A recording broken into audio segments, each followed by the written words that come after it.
Hello students, कैसे हैं आप लोग। आई होप आप सभी अच्छे होंगे। आज की क्लास में हम क्लास 7th का चैप्टर 3 हीट चैप्टर को डिस्कस करने वाले हैं, जहां हम सारी टॉपिक को डिस्कस करेंगे। आई होप आप लोगों ने पहले 2 चैप्टर को देख लिए होंगे। अगर नहीं देखे हैं प्लीज प्लेलिस्ट में जाकर के देखें, जहां हम क्लास 7th के चैप्टर को डिस्कस कर रहे हैं।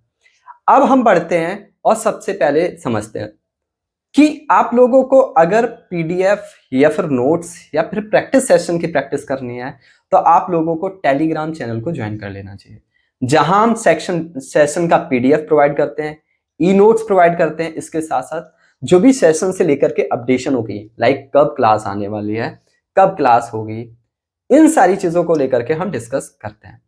तो सबसे पहले आज के टॉपिक्स में बात करते हैं कि क्या पढ़ने वाले हैं, आज के टॉपिक का एजेंडा क्या रहने वाला है। सबसे पहले हमें समझना पड़ेगा हीट क्या होता है, व्हाट इज हीट। फिर उसके बाद हम पढ़ेंगे टेम्परेचर।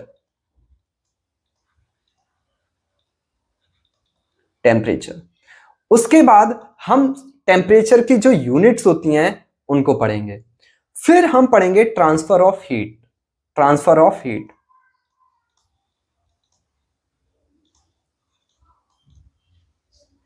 और इसके साथ साथ कुछ इंपॉर्टेंट क्विजेस और टॉपिक के क्वेश्चंस को डिस्कस करेंगे। सबसे पहले अब हम बढ़ते हैं, समझते हैं व्हाट इज हीट। हीट क्या है। Heat is defined as total energy of an object that has molecular motion inside it. यानी हीट कहते हैं वो टोटल एनर्जी जो मॉलिक्यूलर के मूवमेंट की वजह से ऑब्जेक्ट के अंदर है, उस एनर्जी को क्या कहते हैं, उस एनर्जी को कहते हैं हीट। अब देखो समझिए, कैसे पता चलेगा कि कोई भी ऑब्जेक्ट हॉट है या कोल्ड। देखो, परफेक्ट हॉट और परफेक्ट कोल्ड जैसी कोई चीज नहीं होती। हम किसी भी चीज को ये नहीं कह सकते ये हॉट है ये कोल्ड है।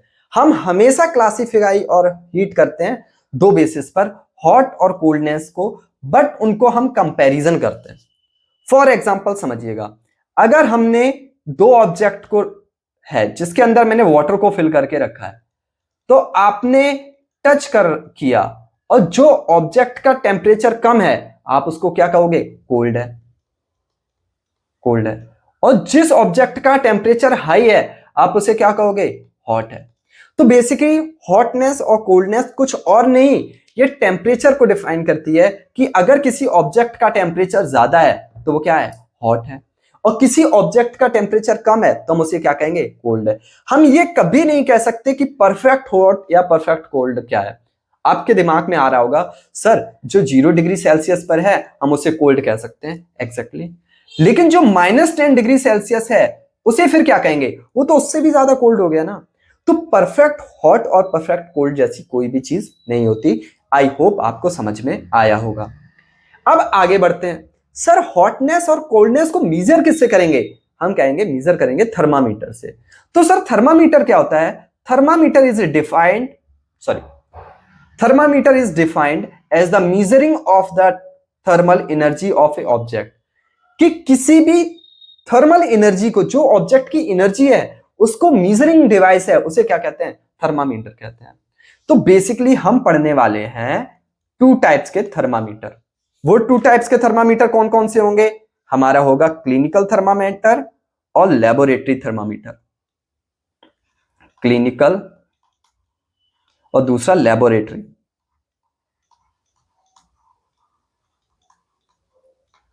तो आई होप अब आपको समझ में आया होगा कि सर थर्मामीटर क्या है। थर्मामीटर एक डिवाइस है जो किसी भी ऑब्जेक्ट की एनर्जी को मेजर करता है। तो there are 2 types of thermometer, clinical thermometer and laboratory thermometer. Other types के भी होते हैं, लेकिन आपके सिलेबस में 2 टाइप्स के गिवन हैं, इसीलिए हम इस चैप्टर में 2 टाइप्स के थर्मामीटर को डिस्कस करने वाले हैं। सबसे पहले स्टार्ट करते हैं क्लिनिकल थर्मामीटर। देखो, आप कई बार हॉस्पिटल गए होंगे जहां आपको थर्मामीटर यूज किया होगा। तो जब आप थर्मामीटर यूज करते हैं तो आपको क्या पता चलता है कि सर अलग अलग टाइप्स के थर्मामीटर होते हैं। आजकल बहुत सारी जगहों पर जो थर्मामीटर हैं वो किस तरीके के यूज किए जाने लगे हैं, इलेक्ट्रिक थर्मामीटर यूज किए जाने लगे हैं।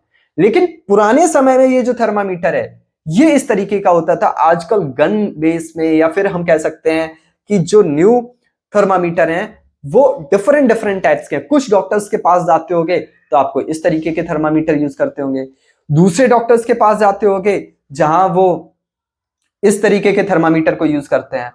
तो ये दोनों अलग अलग, ये हमारा डिजिटल थर्मामीटर है और ये हमारा ट्रेडिशनल थर्मामीटर है।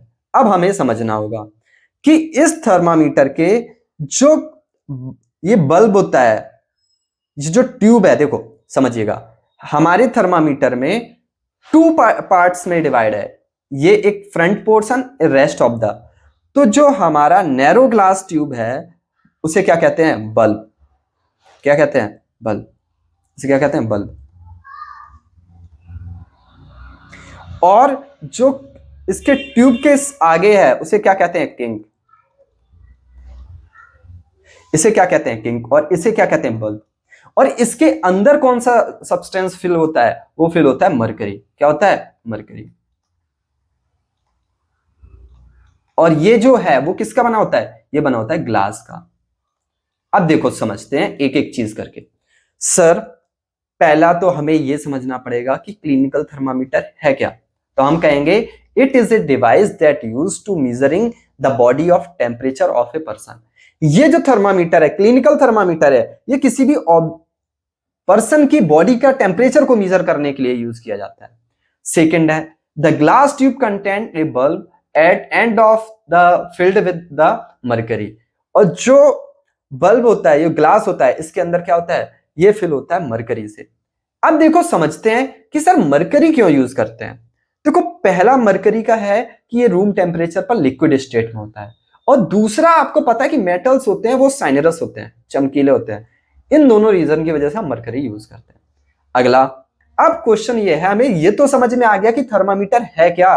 थर्मामीटर एक डिवाइस है जो कि किसी भी पर्सन की बॉडी के टेम्परेचर को मेजर करने के लिए करते हैं। अब थर्मामीटर बना किससे होता है? ग्लास से बना होता है। जो ग्लास को उसे ट्यूब कहते हैं और फ्रंट पोर्शन को किंक कहते हैं। इसके साथ साथ इसमें मरकरी को फिल किया जाता है। ये इसके स्ट्रक्चर के बारे में भी बात हो गई। अब हमें समझना यह है how to use the clinical thermometer. Clinical thermometer को कैसे यूज करना चाहिए। पहला देखो, यहां इमेज मैंने यूज किया है डिजिटल थर्मामीटर को, लेकिन डिजिटल थर्मामीटर को जब हम यूज करते हैं उसके अलग तरीके होते हैं। कैसे अलग तरीके होते हैं? क्योंकि बहुत सारे डिजिटल थर्मामीटर को हम वॉश नहीं कर सकते। तो जो ये मेथड बताए जा रहे हैं, ये आपके जो ग्लास का बना हुआ क्लिनिकल थर्मामीटर है इसके बताए जा रहे हैं। कंफ्यूज मत हो जाना, नहीं तो आप सोचो कि सर जो हमारा डिजिटल थर्मामीटर है चलो इसको धुल दिया जाए। जैसे ही आप डिजिटल थर्मामीटर को धुल दोगे ना, खराब हो जाएगा। तो आपको समझना पड़ेगा, इसमें भी डिजिटल थर्मामीटर भी अलग अलग तरीके के आते हैं। कुछ वाटर प्रूफ आते हैं, कुछ नहीं आते हैं। तो ये एक बहुत बड़ा टॉपिक हो जाएगा, बहुत ज्यादा कंफ्यूजन हो जाएगा। इसीलिए मैं कहता हूं कि जब भी आपको थर्मामीटर की बात की जाए तो आप ये मरकरी थर्मामीटर की बात ध्यान रखना, क्योंकि क्लिनिकल थर्मामीटर में भी बहुत सारे होते हैं। आया समझ में? तो पहला, firstly wash the thermometer with the antiseptic solution. अब देखो, अगर आप एंटीसेप्टिक सॉल्यूशन से क्लीन कर रहे हो तो आप अपना डिजिटल थर्मामीटर भी क्लीन कर सकते हो। लेकिन बहुत सारे लोग वाटर से क्लीन करते हैं, तो वाटर से आप इलेक्ट्रिकल थर्मामीटर को या डिजिटल थर्मामीटर को क्लीन नहीं कर सकते। किससे करोगे? एंटीसेप्टिक से। और एंटीसेप्टिक से ही आप मरकरी थर्मामीटर को भी क्लीन कर सकते हो। Second, before taking the temperature of the thermometer it's given below few jerks to bring down the level of mercury below the 35 degree Celsius. अब देखो, डिजिटल थर्मामीटर में हमें जर्क्स देने की जरूरत नहीं होती, लेकिन हम क्लिनिकल थर्मामीटर में जर्क देने की जरूरत होती है, क्योंकि कई बार रूम टेम्परेचर ज्यादा होने की वजह से ये जो टेम्परेचर है, ये जो मरकरी है, ये ऊपर आ जाती है। जैसे आप देख पा रहे हो इमेज में, ऐसा ही तो हो रहा है। तो जर्क, कई बार आप गए होगे, डॉक्टर ऐसे मरकरी को डाउन कर रहे थे, इस तरीके से जर्क दे रहे हैं। आया समझ में या नहीं? तो पहला स्टेप्स है कि एंटीसेप्टिक सॉल्यूशन से क्लीन कर लें। सेकेंड, यूज करने से पहले मेक श्योर करें कि उसका टेम्परेचर 35 डिग्री सेल्सियस से बिलो हो। Then thermometer is the place beneath the tongue for the few minutes, यानी थर्मामीटर को जीभ के नीचे कुछ मिनट्स के लिए रख लेना चाहिए।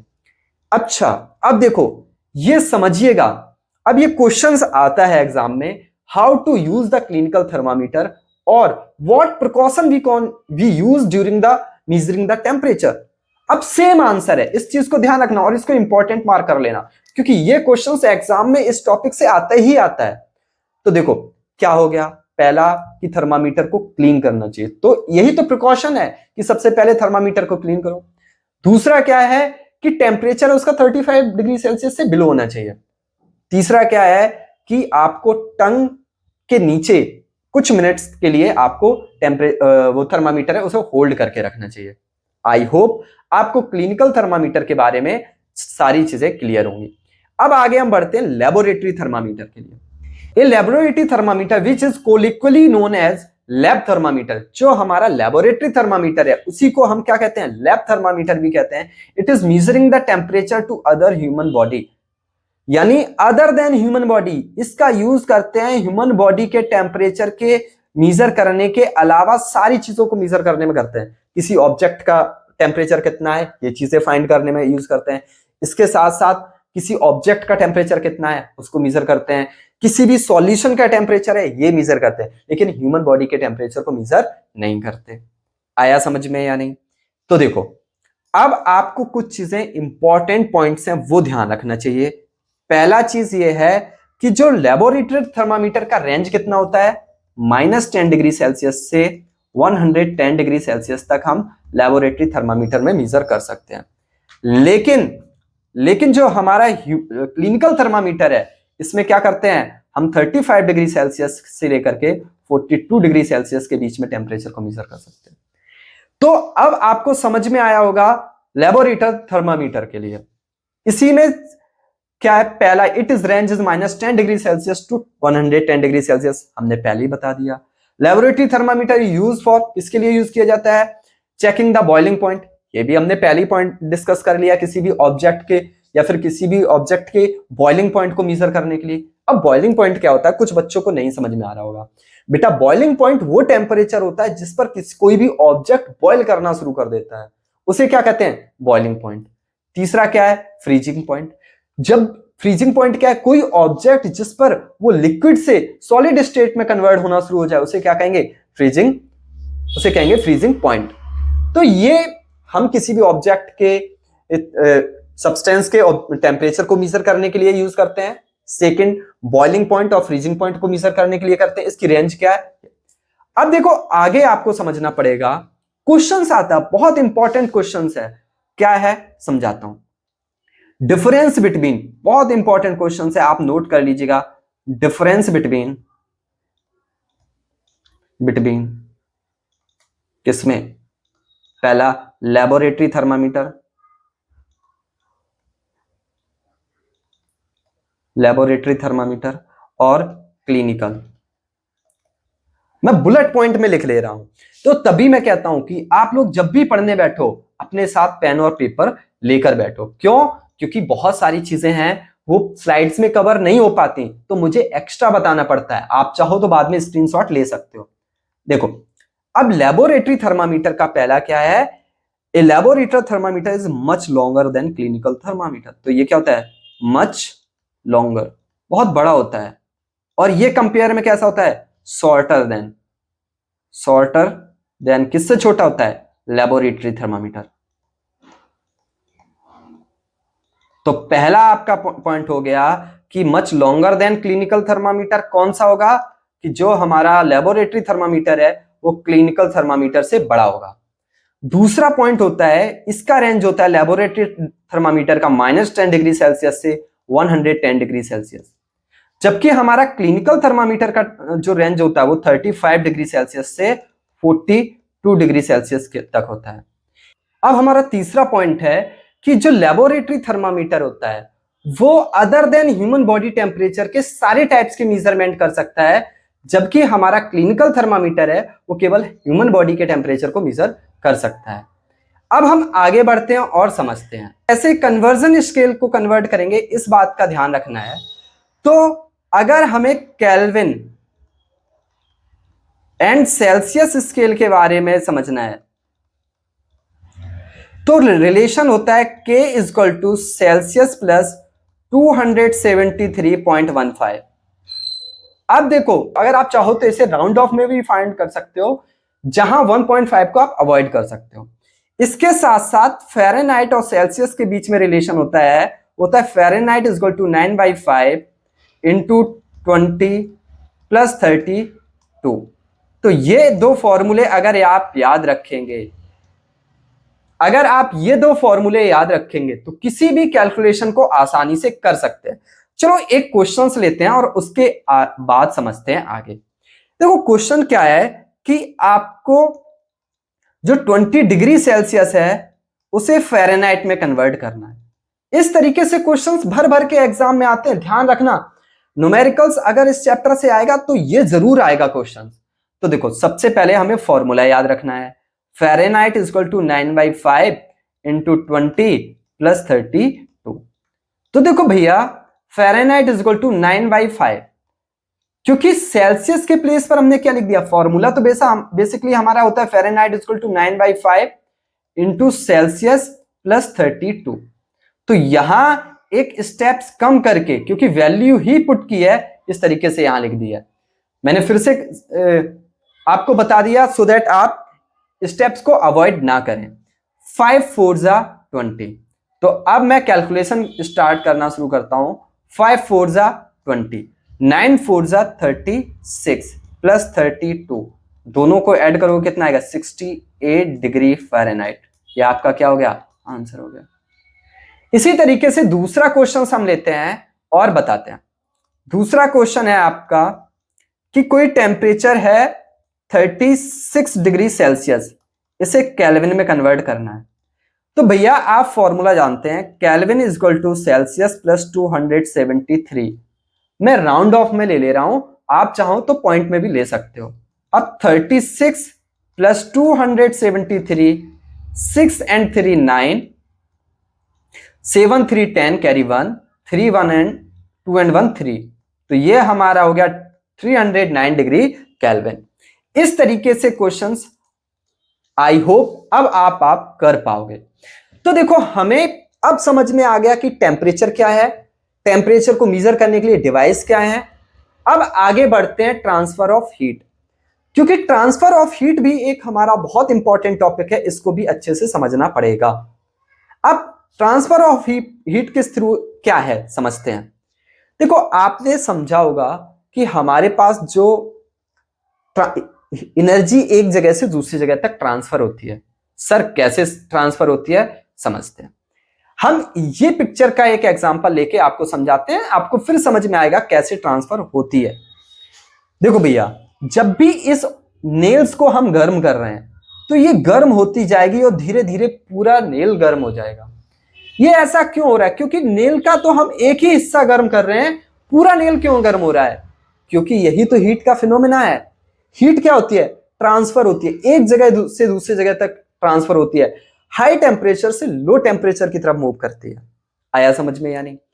तो हमारे ट्रांसफर ऑफ हीट के 3 वे होते हैं, जैसे कंडक्शन, कन्वेक्शन और रेडिएशन कहते हैं। अब तीनों को 1 by 1 कर समझते हैं।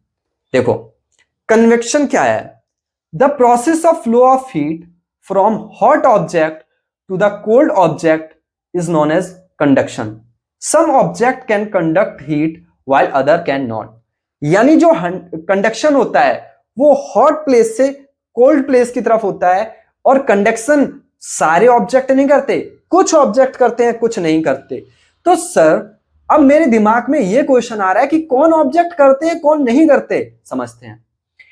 ऑब्जेक्ट हमारे 2 टाइप्स के होते हैं, first conduction conductors, first conductors, second insulator.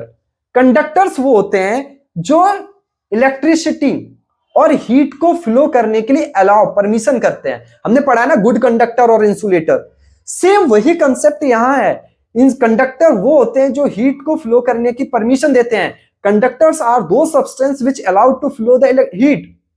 आया समझ में। तो जैसे कि हमारी जितनी भी मेटल्स हैं लाइक कॉपर, एल्यूमिनियम, ये सारे ऑब्जेक्ट क्या करते हैं, हीट को ट्रांसफर करने के लिए परमिशन देते हैं।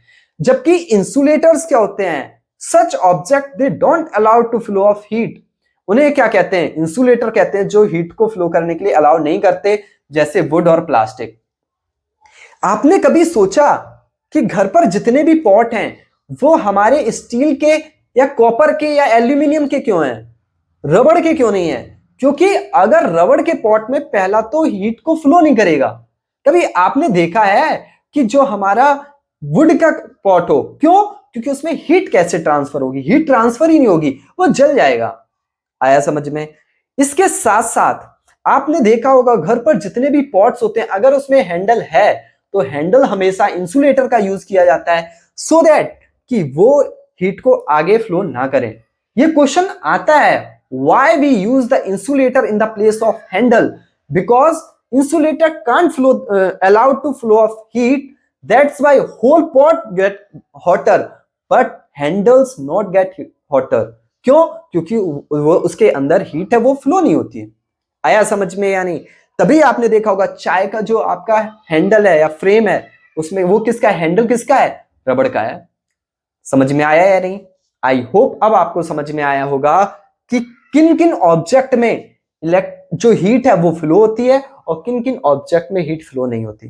देखो ये भी ध्यान रखना है, अगले टॉपिक्स में आपको हेल्प रहेगा। हीट और इलेक्ट्रिसिटी फ्लो करते हैं उन्हें कंडक्टर कहते हैं, जो हीट और इलेक्ट्रिसिटी फ्लो नहीं करते उन्हें इंसुलेटर कहते हैं। आया समझ में या नहीं? तो हीट और इलेक्ट्रिसिटी के लिए अलग अलग याद करने की आपको जरूरत नहीं है। आगे समझते हैं कन्वेक्शन क्या है। The transfer of heat liquid and gas is called convection.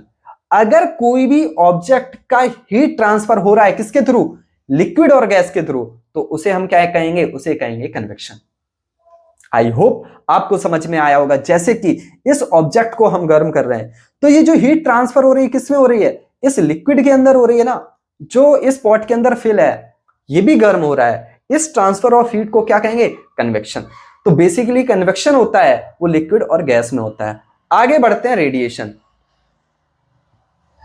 तो रेडिएशन क्या है? It is the process of transfer of heat from the wave. ये जो हीट है ट्रांसफर होती है किसके थ्रू होती है, वेव से फ्लो होती है, और इसके लिए किसी भी मीडियम की रिक्वायरमेंट नहीं होती।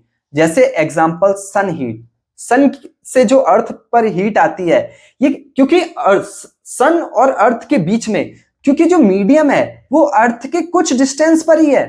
आपने पढ़ा होगा अर्लियर क्लासेस में कि ट्रोपोस्कोप, स्ट्रेटोस्कोप, ये लेयर्स ऑफ एटमॉस्फेयर है। तो लेकिन एटमॉस्फेयर के बाहर के प्लेस पर कोई भी मीडियम नहीं है, तभी तो हीट को रिक्वायरमेंट। देखो समझो, और अच्छे से समझाता हूं, तो मैं बहुत अच्छे से डिटेल से समझाता हूं। कभी आपने सोचा है कि अर्थ पर जो अदर सेट, जो हमारे प्लेनेट्स हैं, उनका साउंड क्यों नहीं आता? क्योंकि साउंड को फ्लो करने के लिए एक मीडियम की रिक्वायरमेंट होती है। तो अर्थ के बाहर का मीडियम नहीं है तो अंदर साउंड आता ही नहीं है। लेकिन जो हमारी लाइट को फ्लो होने के लिए किसी भी मीडियम की रिक्वायरमेंट नहीं है, क्योंकि सन और अर्थ के बीच में क्या है, वैक्यूम है। उस वैक्यूम में कोई भी मीडियम नहीं है, लेकिन हीट विदाउट मीडियम के ट्रांसफर हो सकती है। और जो विदाउट मीडियम के हीट फ्लो होती है उसे क्या कहते हैं, उसे कहते हैं रेडिएशन। आई होप अब आपको समझ में आया होगा difference between conduction, convection and radiation. आगे अगर माइट भी फिर भी कंफ्यूजन रह गया है तो हम और अच्छे से समझते हैं कंडक्शन, कन्वेक्शन एंड रेडिएशन। देखो what is conduction? It is flow of heat vibrating the particles of matter. ये पार्टिकल्स में जो मैटर में वाइब्रेटिंग के कारण होता है, और ये किस में होता है, ये प्लेस किस में लेता है, सॉलिड में। तो हम कह सकते हैं कि जो सर कंडक्शन होता है वो पार्टिकल्स के वेव की वजह से होता है, पार्टिकल्स के वाइब्रेटिंग की वजह से होता है, जो किस में होता है, ये होता है सॉलिड में।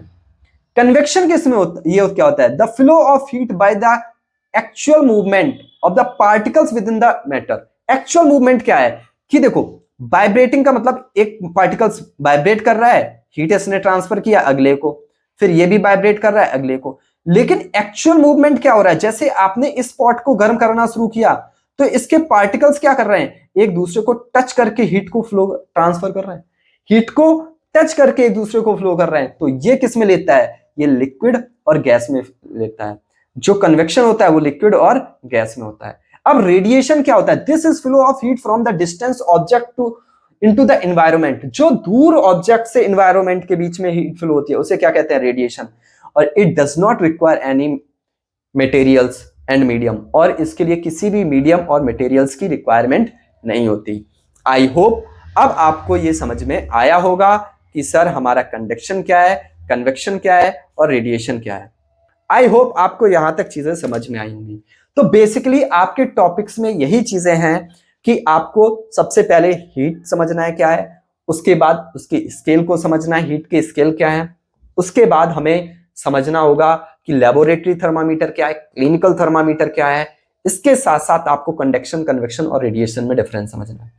अब हम सबसे इंपॉर्टेंट सेक्शन पे बढ़ते हैं जहां आपको सबसे इंपॉर्टेंट क्वेश्चंस को समझना है। इस टॉपिक्स के सबसे इंपॉर्टेंट क्वेश्चंस क्या है मैं आपके लिए बताने वाला हूं, प्लीज नोट इट डाउन कर लो कहीं भी। पहला सबसे बड़ा important questions, difference between clinical thermometer and laboratory thermometer. दूसरा, how to use the clinical thermometer. तीसरा क्वेश्चन, तीसरा जो सबसे इंपॉर्टेंट क्वेश्चन है वो ये है कि what precaution we should do during the measuring the temperature of clinical thermometer. हमें कौन कौन से प्रिकॉशन को ध्यान में रखना चाहिए जब भी हम क्लिनिकल थर्मामीटर को मेजर करें। उसके बाद चेंज द स्केल, हमें सेल्सियस से फ़ारेनहाइट, फ़ारेनहाइट से केल्विन, इस तरीके से चेंज करने को आ सकता है। इसके बाद difference between radiation, conduction and convection, इन तीनों में डिफरेंस, या फिर पर्टिकुलर आ सकता है what is conduction, what is convection and what is radiation.